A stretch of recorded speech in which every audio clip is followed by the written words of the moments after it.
Hi, welcome back to another episode of the 8-Bit Retro Refix. And on this week's episode, we're going to be taking a look at not one, but two Commodore 16s. These have got faults with them. I was told that they don't work. Black screen. One of them I've had for quite a while, it's just been shelved in storage. The other one, this one, that looks quite clean and tidy, we picked up at Doncaster Dome along with the Amiga 1200, which you saw previously. So I don't know anything about these. They are what they are. So this one were only £20. £20 for Commodore 16. If it works, we can fix it. Great stuff. If it doesn't, we'll just use it for spares for another one. So that's what I bought it for, really. But we're going to dig in and have a look at these two Commodore 16s today.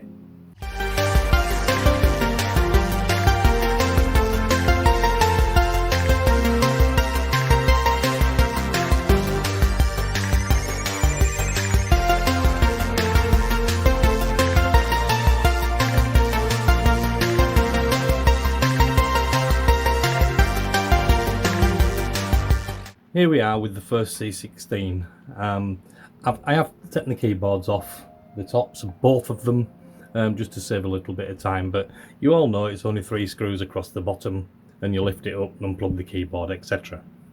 So this one that we've come across first, this one I picked up a while ago. The other one I picked up at Doncaster Dome. I've had this one for quite a while now. So first thing I've noticed when I've opened it up is there's no fuse in it. Have you noticed? No fuse. No fuse. Why? Why has the fuse been taken out? I just don't understand. So, what I'm going to do is, I'm going to put the fuse in first, and then I'm going to pan you up to the screen. So here we are. Let's switch it on and see what happens. Wow. Was that it? Was that it? Was it just a fuse? Has somebody really just taken the fuse out of it because they needed one? I don't believe that. Let's have a little bit of a poke around. See what's going on. Sometimes these power sockets are a little bit... Oh, you see that? You see all the gobbledygook? That's because it didn't get correct power, because I flicked it on and flicked it off really quickly. But if we power down and power back on, that should clear out. Right. Okay. So, let's have a look at the power connectors, because these are quite renowned for power connectors. They're quite renowned for a lot of things, to be honest. So these are quite renowned for the CPU going down. They're also quite renowned for the TED chip going down. And they're also renowned for the kernels going down. Just the same as a C64, really. A little bit more so on these ones, with a little bit more temperamental. The TED chip packs up for fun. The 8501 CPU packs up for fun.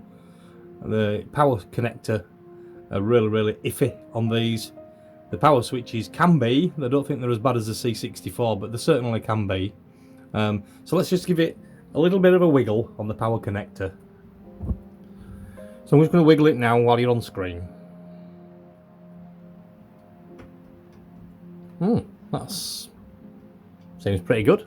I'm wiggling around there pretty sharp, and nothing's happening. Take it back out, plug it back in,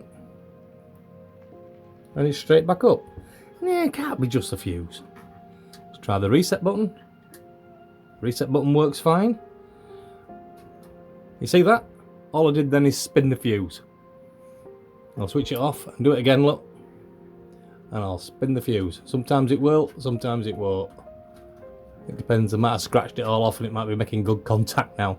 But sometimes it's a bad fuse can be in there. So I'm just wondering whether the fuse was poor or something. I don't really know. But it's one of the easiest fixes I've ever come across. Let's put a fuse in it. Fixed. Doesn't really make much of a video, does it? So, let's put this one to one side and let's get the other one. Right, so this is the second C16. Don't tell me we're having the same issues again. Nope, we've got a fuse. It's a little bit cleaner inside this one in comparison to the other one. Let's have a quick look at that fuse. Yeah, you guys can't see it on there, can you? I don't think. We'll try, but yeah, looks like a slow blow fuse, but that's fine. So put the fuse back in, we've checked that, and let's pan you up and switch this one on. So we'll flick the switch. Yeah, I don't know whether you can make it out there. You can sort of just see the line down here, look, on the screen. You can probably see it on the other side, just coming down here, down there, and you can see it looks a little bit snowy on the screen. We'll give the power socket a wiggle. Nope, that's not making any difference to it. What do? Let's take a look. We know that the CPU can go down. We know that the TED chip can go down. We know that these kernel ROMs, PLAs, stuff like that can go as well. We know that the power socket seems okay on that one. The reset switch, we don't know yet because we can't fire it up. So I've got some spares.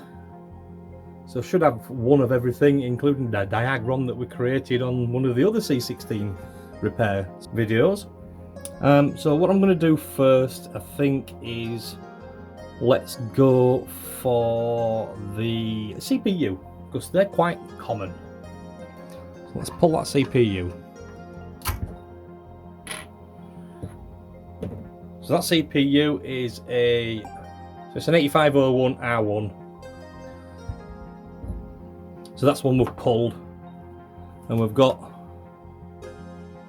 an 8501R1, exactly the same chip. Let's just try that one.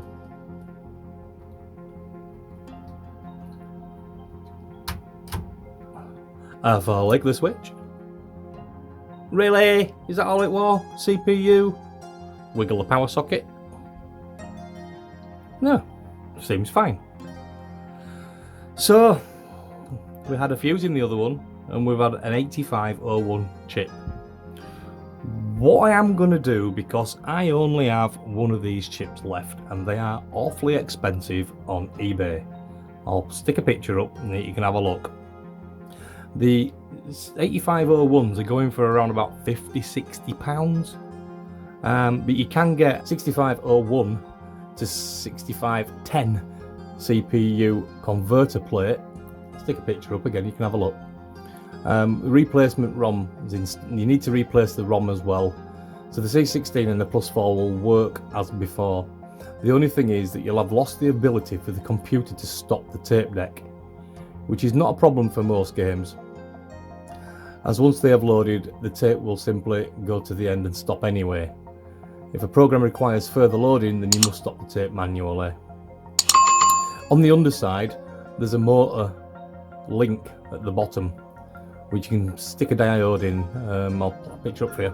You can have a look at that. It will have a small board which enables the tape deck to run, if fitted, with a motor on the tape deck will always run, even if play and rewind and fast forward are not pressed.